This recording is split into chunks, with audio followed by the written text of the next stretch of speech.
Welcome to this bonus edition of Bible Explained Verse by Verse. Today I want to talk about when will Jesus Christ return. In Matthew chapter 24 verse 36, Jesus said, "And concerning that day and hour no one hath known, not even the messengers of the heavens, except my Father only." When we take this scripture in context, in the entire chapter that it comes from, Jesus is talking about when he returns. When he said no one knows the day or the hour, he was talking about when he returns. But he didn't say no one knows the year. Now, I'm not going to tell you that I know the year. I'm just going to tell you what the Bible already tells us about what year it probably is. In 2 Peter 3:8, in this full chapter, Peter is also talking about the return of Jesus Christ. Peter says, "Beloved, be not ignorant of this one thing, that one day is with the Lord as 1,000 years, and 1,000 years as one day." Which means that to God, 1,000 years and one day are the same thing.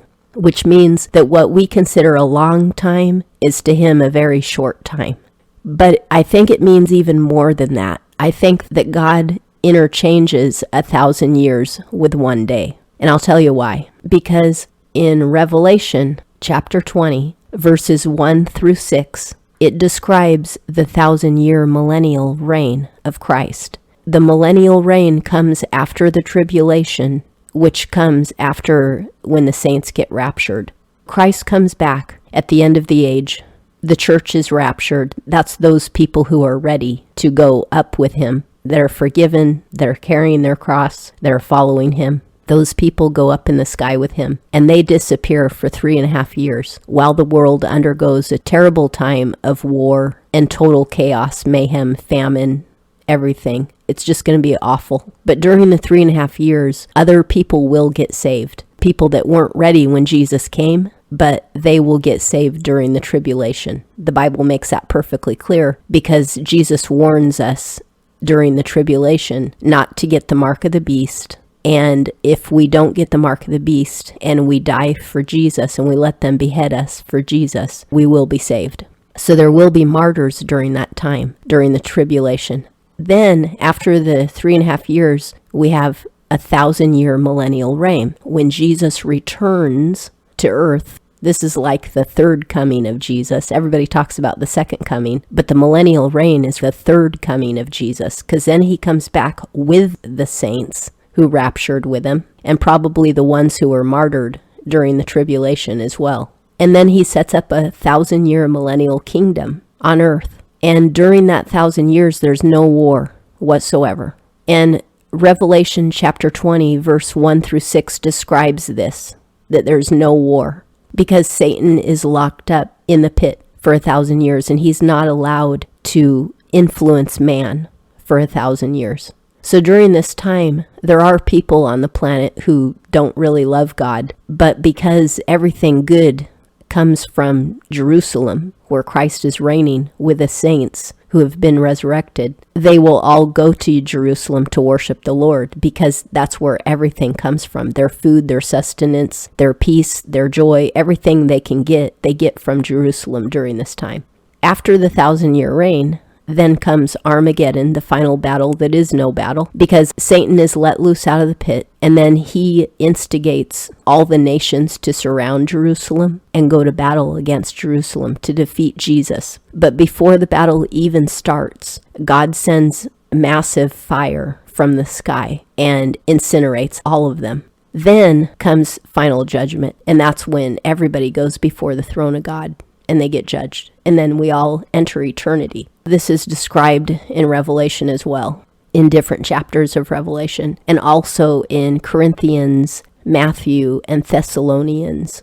You can read different things about the end times and what will happen. And when you piece it all together, that's kind of what you get. Now, to God, 1,000 years is as one day. The millennial reign is one day. Even though it's 1,000 years, it's also one day. Now, God created the earth in 6 days, and on the 7th day, he rested. The millennial reign is a rest. It's a Sabbath rest because there's no war. Nobody has to fight during that entire time. There's no poverty, there's no hunger, and Jesus is reigning as King of Kings and Lord of Lords on earth. So it's a Sabbath rest for the entire world. Now, God created the earth in 6 days, and on the seventh day, he rested. But after the seventh day, he got to work. There was a whole lot more to do, wasn't there? Because all of this history happened after the seventh day. Adam and Eve were here on the sixth day, but after the seventh day, which is the eighth day, history begins, doesn't it? God created all the earth in 6 days. All this time, all these thousands of years since Adam, he's been creating his bride. And on the seventh day, he will rest with his bride on earth for 1,000 years. And then after the seventh day, there's work to be done. Armageddon happens, and then final judgment, and then we enter into eternity. So there's work after the seventh day. But during the seventh day, there's rest. During the 6 days that God is creating his bride, that would be 6,000 years. If the millennial kingdom, which is a temporary kingdom because it only lasts 1,000 years, it's Christ's kingdom on earth. If that is 1,000 years representing a day, then God creating his bride is 6,000 years representing 6 days. When I say creating his bride, what I mean is during all the 6,000 years, all these people were born and died, born and died, born and died, generation after generation. And in each generation, there has been a remnant of people, according to the Bible, who have served the Lord, who've taken up their cross and followed him. We can understand that when 6,000 years is up from the time that Adam was created, that will be the end of 6 days, where God has created his bride. So it took 6,000 years for all of them to be born, and most of them died, but some are in this generation. The question is, when do we get to the year 6,000? I have wondered this for years. When do we get to the year 6,000? I did figure out that from Adam to the flood was 1,656 years, but I wasn't smart enough to figure out the numbers after that. But I've recently learned that a really smart guy named Reverend James Ussher, he wrote in the Annals of the World in 1658. He basically came up with this chronology or something very close to it. And then it was updated by Matthew Carey in 1801. So I'm going to go over the chronology with you to help you understand how close we are to year 6,000. And I thank God that I found it on the Houston Baptist University website. They have listed on their website Matthew Carey's chronology of time. So I'm going to go over it with you, not word for word. That would take too long. But if you go to hbu.edu, hopefully you can find it on the website. The URL is way too long for me to read out to you. From Adam unto Noah's flood are 1,656 years. And we calculate this because when Adam was 150, his son Seth was born. When Seth was 105, Enos was born. When Enos was 90, Canaan was born. And on until you get to Lamech being 182 and Noah was born. Noah, at the coming of the flood, was 600 years old, and this is mentioned in the 7th chapter of Genesis. The whole sum of the years are 1,656. From Adam being created to the flood is 1,656. If you keep reading in the Bible, you'll find out that from the flood of Noah unto Abraham's departing from Chaldea were 422 years and 10 days. For the flood continued 1 whole year and 10 days. And we know that because we already read that. The rain only came down for 40 days, but the flood situation was a year long. That's how long the earth was covered with water. And then Shem, Noah's son, his son Arphaxad, was born 2 years after they came off the boat. Arphaxad, when he was 35, his son Salah was born. And Salah, when he was 30, his son Eber was born. And on until you get to Terah. When he was 130 years old, his son Abram was born, who later became Abraham. And Abraham departed from Chaldea when he was 70 years old. That is 422 years and 10 days is when Abraham departed from Chaldea. From Abraham's departing from Ur in Chaldea unto the departing of the children of Israel out of Egypt are 430 years. And this is how we know.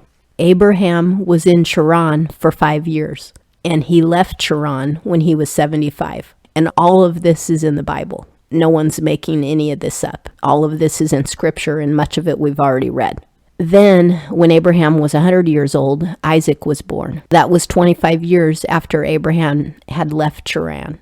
Then Isaac, when he was 60 years old, had Jacob, and Jacob's name was turned to Israel. The man Matthew Carey says that we have to deduct 80 years from this because Moses was 80 years old when he conducted the Israelites out of Egypt, which would be 130 to make the 400, are divided between Aram and Kohath. And Kohath, he was the father of Amram at the age of 67. And Amram, when he was 65, had Moses. And when Moses was 80, the Israelites left Egypt. This accounts for 430 years, which is mentioned in the 12th chapter of Exodus and in the 3rd chapter of Galatians. See how God is actually telling us this chronology. We're not making it up, and God told it to us for a reason. So now we have 430 years to add to the 2078, and you get 2,508 years. So that was a little over 2 days. If a day is as 1,000 years of God creating his bride. From the time that the Israelites left Egypt unto the first building of the temple, this is the original temple, which would be the one that Solomon built, King Solomon, and we'll come to that later in the Bible. It was 480 years, and this is how we know. Because the Bible stops telling you how old the fathers were when they had their sons, and that's what confused me. I couldn't count any further once the Bible stopped telling me how old the fathers were when they had their sons for each generation. But what the Bible does tell you is it tells you how many years that Israel was under each of its judges before it got King Saul. Each judge's reign lasted a certain number of years. And what the Bible tells us is Moses was in the desert for 40 years after they left Egypt. Then Joshua and Othniel ruled Israel as judges for 40 years. Then Ehud ruled for 80 years. Then Deborah ruled for 40 years. Then Gideon ruled for 40 years. Abimelech ruled for 3 years. Then Tola ruled for 23 years. Then Jair ruled for 22 years. And then they were without a captain until the 18th year of Jephthah. And Jephthah ruled for 6 years. Ibzan ruled for 7 years. Elon ruled for 10 years.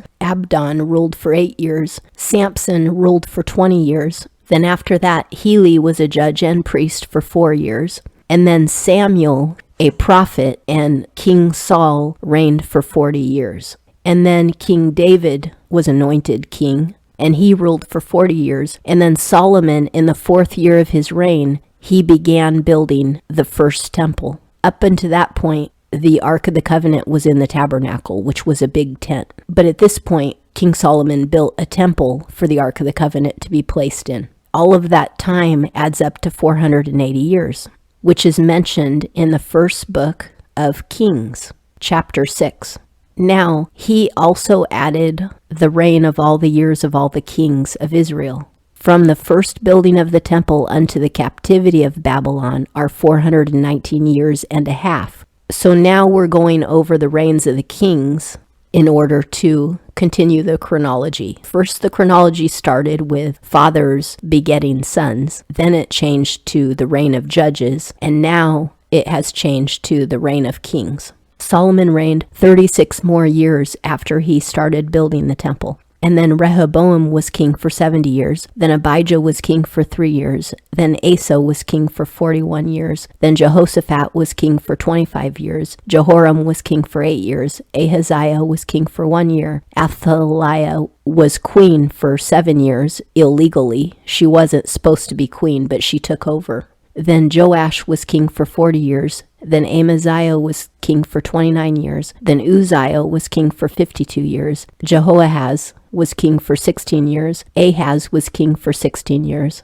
Hezekiah was king for 29 years. Manasseh was king for 55 years. Anon was king for 2 years. Josiah was king for 31 years. Jehoaz was king for 3 months. Eliakim was king for 11 years. Jehoiakim and Jeconias I guess they co-reigned for 3 months. And then they went into captivity. Now, there's actually 2 strains of kings. There's the kings of Israel and the kings of Judah during this whole time. Because in King David's lifetime, the kingdom kind of split in a way. There was a faction that split off of David. But I think right here, all he's counting is the years of the kings of Judah. He's not counting the years of the kings of Israel, which were simultaneous during this time. But when we read the Chronicles and the Kings, we'll see that there's actually 2 separate kingdoms over Israel.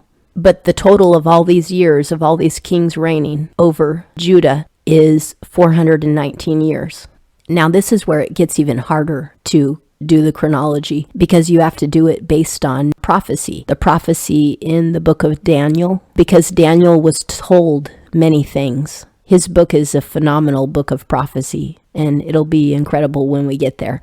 But basically, according to Daniel, the captivity of Jerusalem lasted for 70 years, 70. The children of Israel were delivered in the first year of Cyrus, and he was not an Israel king. I think he was king of the Medes. The temple was begun to be built in the 2nd year of Cyrus and finished in the 46th year, which was the 6th year of Darius. And after that, Darius had reigned 20 years. This is talking about the second temple. The first temple that Solomon built was destroyed by the Babylonians. Israel was able to build a second temple during Darius's time. And after that, Darius had reigned 20 years, and Nehemiah the prophet was restored to liberty and went to build the city. And we'll read this in the book of Nehemiah when we get to it. And it was finished in the 32nd year of Darius. All the years from the building of the temple, again, are 26 years. So it took 26 years. The whole sum of years amount to 70.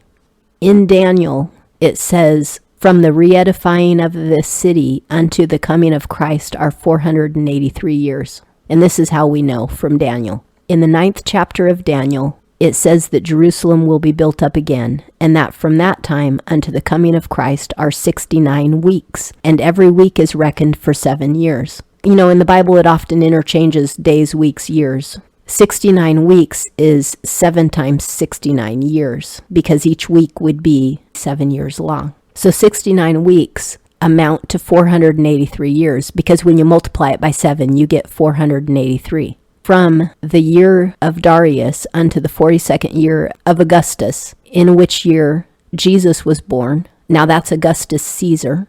I guess there were 2 Augustus Caesars, but the one that we're talking about when Jesus was born, it was in the 483rd year from this time. And when Jesus was born, the existence of mankind had almost made it to the 4th day, meaning 4,000 years. From the time that Jesus was born unto today is approximately 2022 years, because we're in the year 2022. It's approximate. From the time of Adam to Christ is 3,974 years. If we add 2022, we'll be pretty close to what year we're in now, and we'll see if that's close to 6,000. 5,996 years.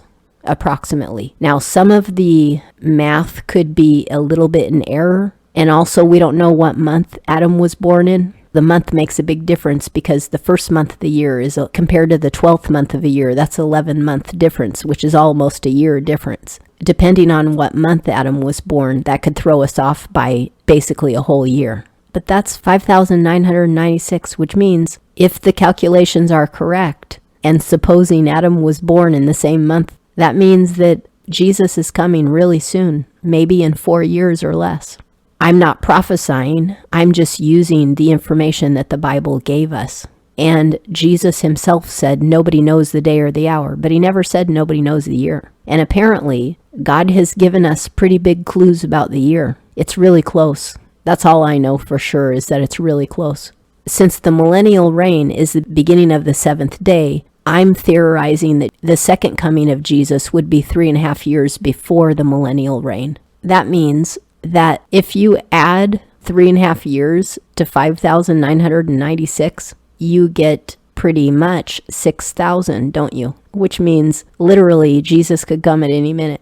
This is the one thing we really know, is it's close. All the signs that Jesus gave us that are discussed in Matthew, all of the signs show us that we are definitely at the end of the age and Jesus could come back anytime. In 2 Corinthians chapter 6 verse 2, it says, today is the day of salvation. And we need to remember that because it doesn't say tomorrow. It says today, which means really we have no time at all because none of us know if we're going to make it to tomorrow. We could have a heart attack. We could get hit by a car. All kinds of things could happen to us. Today is the day that we must repent and follow the Lord. But I am encouraged that he's coming quickly. I don't know exactly what year. All I know is it's got to be very, very close because the 6 days are almost up. And after the 6 days of creating his bride comes his Sabbath rest. That's all I want.